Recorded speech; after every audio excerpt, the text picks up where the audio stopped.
Hi friends, ఎలా ఉన్నారు? ఈరోజు వీడియో ఏమిటి అంటే అమ్మ చిన్నప్పుడు ఎక్కువగా చేసే కర్రీ అనమాట. చికెన్తో ఈ రెసిపీ ఎంతమందికి తెలుసో నాకైతే తెలియదు, కానీ మీకు ఒకవేళ తెలుసుంటే కామెంట్ చేయండి. ఏంటి అంటే ఇగోండి, చికెను, శనగపప్పు, బంగాళదుంప ఈ మూడు కలిపి అమ్మ చాలా టేస్టీగా చేసేది అనమాట. ఈ కర్రీ అయితే చిన్నప్పుడు చాలా ఎక్కువగా తినేవాళ్ళం ఇది. అయితే చిన్నప్పుడు టేస్ట్ ఒకసారి గుర్తొచ్చి చేద్దాం అనిపించింది. మా పిల్లలకు కూడా ఈ టేస్ట్ చూపిద్దామని, అలా మీకు కూడా ఒకసారి కర్రీ ఏమిటో అనేది చూపిద్దామని మరెందుకని వీడియో చేశాను. ఓకే, ఇది ఎలా చేసుకోవాలో ఏమిటో ప్రాసెస్లోకి అయితే వెళ్ళిపోదాం. ఇంకా ఇదైతే రైస్లోకైనా, రోటీలోకైనా, దోశతో అయినా, దేంతో అయినా టేస్ట్ అయితే సూపర్గా ఉంటుంది. ఇంకా చెప్పాలి అంటే రాగి సంకటితో అయితే ఇంకా టేస్ట్ చాలా బాగుంటుంది అనమాట. వేడివేడిగా మీరు రసం వేసుకొని ఈ కర్రీ నంచుకొని రైస్తో తిన్న సూపర్ టేస్ట్ అయితే ఉంటుంది. చూడండి, ఈ గ్రేవీ చూస్తేనే నోరూరేంత టేస్ట్ ఉంటుంది. దానికోసం ముందైతే ఇగోండి, ఇలా చికెను ½ కిలో చికెన్ తీసుకొని మ్యారినేట్ చేసి రెడీ చేసి పెట్టుకున్నాను. ఇందులో ఉప్పు, పసుపు, ఇంకా రెడ్ చిల్లీ పౌడరు, పెరుగు కాస్త వేసి మ్యారినేట్ చేసుకున్నాను అనమాట. ఇది ఇలా మ్యారినేట్ చేసి ఒక ½ అవర్ ఉంచాను. అలాగే పెద్ద ఆనియన్స్ 4 ఆనియన్స్ అయితే తీసుకొని ఇవి ఇలా కట్ చేసి రెడీ చేసి పెట్టుకున్నాను. బంగాళదుంపలు మీడియం సైజ్ దుంపలు ఒక 3 దుంపలు తీసుకున్నాను. అలాగే ఇగోండి, శనగపప్పు అయితే 1 టేబుల్ స్పూన్ కన్నా ఇంకెక్కువ మరి కాస్త ఇంకా వేసుకొని ఇలాగా సోక్ చేసుకొని రెడీ చేసుకున్నాను. అలాగే టొమాటోస్, పెద్ద టొమాటోస్ ఒక 2 తీసుకున్నాను. దీనికి కాస్తంత అల్లం వెల్లుల్లి పేస్ట్ వేసుకుంటే సరిపోతుంది.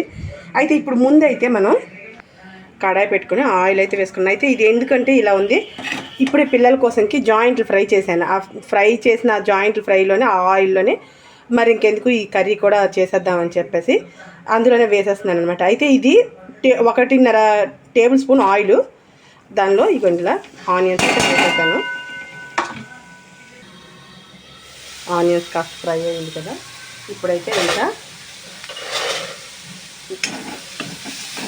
దీనిలో కాస్తంత అల్లం వెల్లుల్లి పేస్ట్,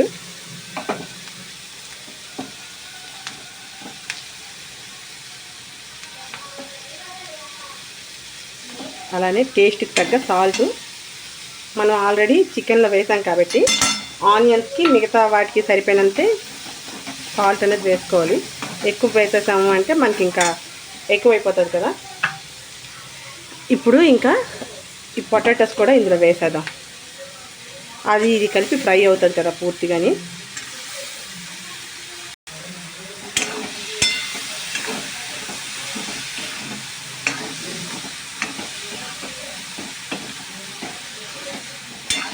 ఇప్పుడు ఇంకా రెడ్ చిల్లీ పౌడరు మీ స్పైసెస్ తగ్గట్టు వేసుకోండి. ఆల్రెడీ మనం వేసాం కాబట్టి చూసుకొని వేసుకోండి. కాస్త పసుపు,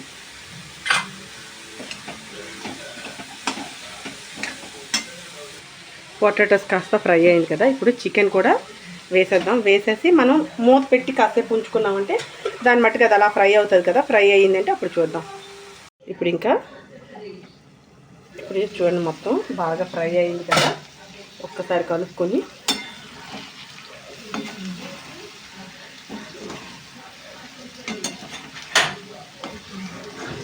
ఇందులో శనగపప్పు మొత్తాన్ని వేసేద్దాం. ఇప్పుడు శనగపప్పు ఇలా వాటర్తో పాటు ఇలా వేసేద్దాం. వేసేసి ఒక్కసారి కలుపుకొని మళ్ళీ మూత పెట్టి కాసేపు మగ్గించుకున్నామంటే ఇంకాస్త ఫ్రై అవుతుంది కదా. ఇది కూడా శనగపప్పు కూడా బాగా ఉడికిపోతుంది. అప్పుడు టమాటా వేసేసి మొత్తం మిగతా ఇంకేంటి ప్రాసెస్ ఉందో కంప్లీట్ చేసేయడం.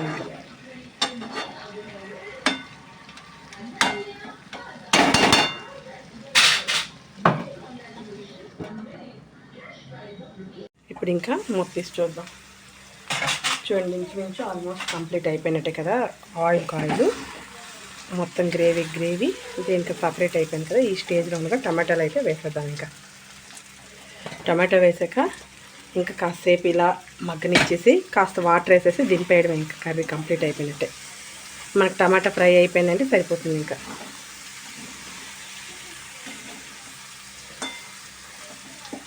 చిన్నప్పుడు అమ్మ ఇది చాలా ఎక్కువగా చేసేదన్నమాట ఇలా, ఎందుకంటే టేస్ట్ చాలా బాగుంటుంది. ఇది మాకు చికెను, శనగపప్పు, దుంప కలిపి వండితే చాలా ఇష్టం అనమాట. చాలా ఇష్టంగా తినేవాళ్ళం మేము.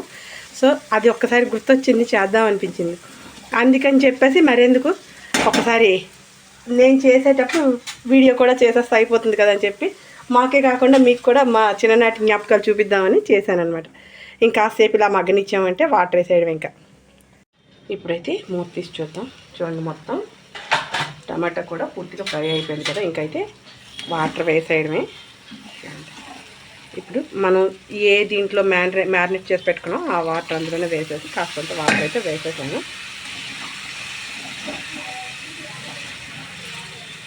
దించే ముందు ఇందులో కాస్తంత గరం మసాలా పొడి వేసేసి ఇంకా దించేయడమే. కర్రీ మొత్తం కంప్లీట్ అయిపోయినట్టే. మీకు ఎంత గ్రేవీ కావాలో దానిని బట్టి వాటర్ అనేది వేసుకోండి. నేనైతే ఇది రైస్లోకి చేస్తున్నాను. రైస్లోకి అయితే కాస్త తక్కువ సరిపోతుంది కదా, రోటీకి అయితే ఇంకాస్త ఉండాలి. అందుకని కాస్త వేసాను అంతే. కాస్త మూత పెట్టి ఒక్క 2 minutes ఇలా ఉంచామంటే మొత్తం కంప్లీట్ అయిపోయినట్టు. ఇంకా మొత్తం కర్రీ అంతా అయిపోయినట్టే. మూత తీసి చూద్దాం. ఇప్పుడు ఇంకా కాస్త గరం మసాలా పొడి అయితే వేసుకుందాం. గరం మసాలా పొడి కూడా ఎక్కువ అయితే వేయాల్సిన అవసరం ఉండదు. ఒక 1/2 teaspoon అనమాట. చూడండి ఎంత తక్కువ వేస్తున్నాను. వేసుకొని ఒక్కసారి కలిపేసుకొని స్టవ్ ఆఫ్ చేసేసి కాసేపు మూత పెట్టి ఇలా రెస్ట్లో ఉంచామంటే మొత్తం అన్నీ బాగా పట్టి ఉంటాయి కదా. ఇంకా మరి కాస్త దగ్గరికి కూడా అయిపోతుంది. ఇంకా స్టవ్ ఆఫ్ చేసేద్దాం. ఇప్పుడు ఇలా కాసేపు ఇలా మూత పెట్టి ఉంచుకోవడం. ఇంకా ఒక్క 5 minutes తర్వాత మూత తీసి చూద్దాం. ఇప్పుడు ఇంకా మూత తీసి చూద్దాం. చూడండి ఇలా మొత్తం దగ్గరగా అయిపోయింది కదా. ఇప్పుడు ఇంకా ఒక బౌల్ అయితే తెచ్చుకొని సర్వ్ చేసేసుకుందాం. ఇంకా ఇదిగండి ఇలా బౌల్ అయితే తెచ్చుకున్నాను. ఇందులోకి తీసేయడం. ఇంకా చూడండి, చూస్తుంటేనే నోరు ఊరిపోతున్నట్టుంది కదా. ఓకే ఫ్రెండ్స్, ఈ వీడియో కనుక మీకు నచ్చితే లైక్ చేయండి, షేర్ చేయండి, సబ్స్క్రైబ్ చేయండి, ట్రై చేయండి, కామెంట్ చేయండి. Watch our channel Keerthi creatives.